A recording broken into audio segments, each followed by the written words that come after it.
માંડવીની જૈનનૂતન પ્રાથમિક શાળા નંગ 3 કન્યા કેળવણી અને શાળા પ્રવેશોત્સવની રંગેચંગે ઉજવણી કરવામાં આવી। માંડવીના મામલતદાર પી.એ. જેઠવાએ આંગણવાડી, બાલવાટિકા અને ધોરણ 1ના કુલ 51 બાળકોને શૈક્ષણિક કીટ આપી શાળામાં પ્રવેશ અપાવ્યો। દીપરંજન સેવા કેન્દ્ર દ્વારા વિદ્યાર્થીઓને શૈક્ષણિક રમકડાં, રમતગમતના સાધનો તેમજ તિથિભોજનનું આયોજન કરવામાં આવ્યું।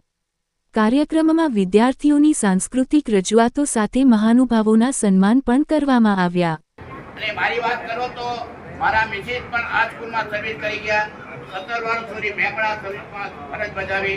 આ સ્કૂલમાં રહીને મને 2 એવોર્ડ પણ સરકારથી આપ્યા। ત્યારે મને વિચાર આવ્યો કે જ્યારે અત્યારે સરકાર અતિ હકારાત્મક અભિગમ ધરાવે છે ત્યારે આપણે મારી એક સંસ્થાની સામે સ્થાપના કરી। મારા પુત્રનો 2 વર્ષ પહેલા દુઃખદ નિધન થયું અને મારા મિસિસ બંને ભગવાનને પહેરા થઈ ગયા। એ બંનેની યાદમાં છોકરાનું નામ હતું દીપ, મિસિસનું નામ રંજન। દીપ રંજન સેવા કેન્દ્ર નામની સંસ્થા આપી। શાળા પ્રવેશોત્સવ 2026 આપણા આંગણે આ કાર્યક્રમમાં ઉપસ્થિત માંડવી તાલુકાના એક્ઝિક્યુટિવ મેજિસ્ટ્રેટ અને મામલતદાર સાહેબ, આપણા માટે ગૌરવની વાત એટલા માટે છે આ પ્રવેશોત્સવની કે સાહેબ આપણા વહીવટી તંત્રના વડા તો છે પણ સાથે સાથે આપણા આર્મીના જવાન પણ રહી ચૂક્યા છે। આખી દુનિયામાં માત્ર એક જ નોકરી એવી છે કે જેમાં નોકરી કર્યા પછી હંમેશા જવાન જ રહે છે। પછી 80 વર્ષના થાય, 90 વર્ષના થાય પણ એને હંમેશા એક્સ આર્મી જવાન જ કહેવામાં આવતા હોય છે। એવા સાહેબ શ્રી જેઠવા સાહેબ આ શાળામાં જે અભૂતપૂર્વ વિદ્યાર્થી કહેવાય, સ્કૂલ મેનેજમેન્ટ કમિટીમાં સભ્ય તરીકે છે, પૂર્વ ટાઉન પ્લાનિંગ ચેરમેન। અને આ શાળામાં અત્યારે આપણે જોઈએ છે ગત પ્રવેશોત્સવમાં આપણે માંગણી કરી હતી કે શાળાને આરો પ્લાન્ટ જોઈએ છે, બાથરૂમમાં ઘણી સગવડની જરૂર હતી, આપણે જે અત્યારે બેસીએ છીએ ઇન્ટરલોક છે। અને લગભગ 2 થી 3 મહિને વારંવાર શાળામાં કે સાહેબ આપણી શાળામાં કઈ જરૂર છે, આપણી કઈ શાળામાં જરૂર છે, એવા શ્રી નગરપાલિકાના સદસ્ય અને ટાઉન પ્લાનિંગ ચેરમેનમાં સભ્ય તરીકે આપણા શાળાના અભૂતપૂર્વ વિદ્યાર્થી શ્રી પારસભાઈ સંઘવી, સાથે બધા લાયજન ઈદરાના સીઆરસી શ્રી વિરલભાઈ ગોરણિયા।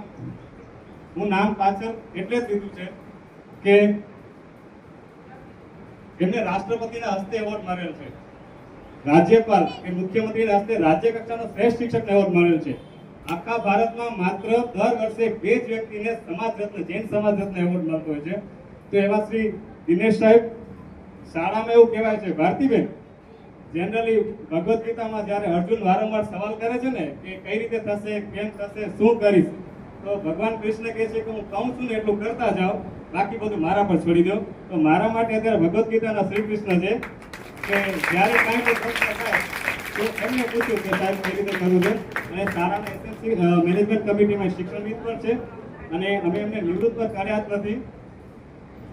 અને એક તાજેતરનો પ્રસંગ એવો બન્યો છે સાહેબ કે અંધપંગ માનવ કલ્યાણ સોસાયટી, તમે નામ સાંભળ્યું છે, તે સંસ્થા છેલ્લા 33 વર્ષથી 34 વર્ષમાં પ્રવેશ કર્યો છે।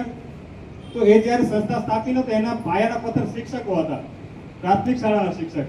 એ પ્રાથમિક શાળાના શિક્ષકમાં આ શાળાનું યોગદાન બહુ મહત્વનું છે। એમાં જે અહીંયાના ભૂતપૂર્વ આચાર્ય સ્વર્ગસ્થ શ્રી કિશોરભાઈ સોની, અહીંયાના સંગીત શિક્ષક શ્રી પટેલ સાહેબ, ચિમનભાઈ પટેલ સાહેબ, અને જે આપણી સાથે જ અત્યારે છે શ્રી દિનેશભાઈ શાહ। પણ એવું ખુશીની વાત એટલા માટે છે કે તાજેતરમાં જ અંધપંગ માનવ કલ્યાણ સોસાયટીના પ્રેસિડેન્ટ એટલે પ્રમુખ તરીકે સાહેબની વરણી થઈ છે। તો આપણે એને આવકારીએ છીએ અને આપણી શાળાના ઉત્સાહી અને આધ્યાત્મિક પર કહી શકાય એવા શાળાના એસએમસીના અધ્યક્ષ શ્રીમતી કુંજલબેન, ગીતભાઈ સચદેવ, શિક્ષક સમાજના રાજ્ય પ્રતિનિધિ અને વડીલ આપણા મનુભા જાડેજા, ભારતીબેન, શાળા સમગ્ર સ્ટાફ। અને સાહેબ જનરલી આપણે સ્કૂલમાં હોય છે તો પ્રાઇવેટ ટ્યુશન બહુ ક્રેઝ હોતો હોય છે।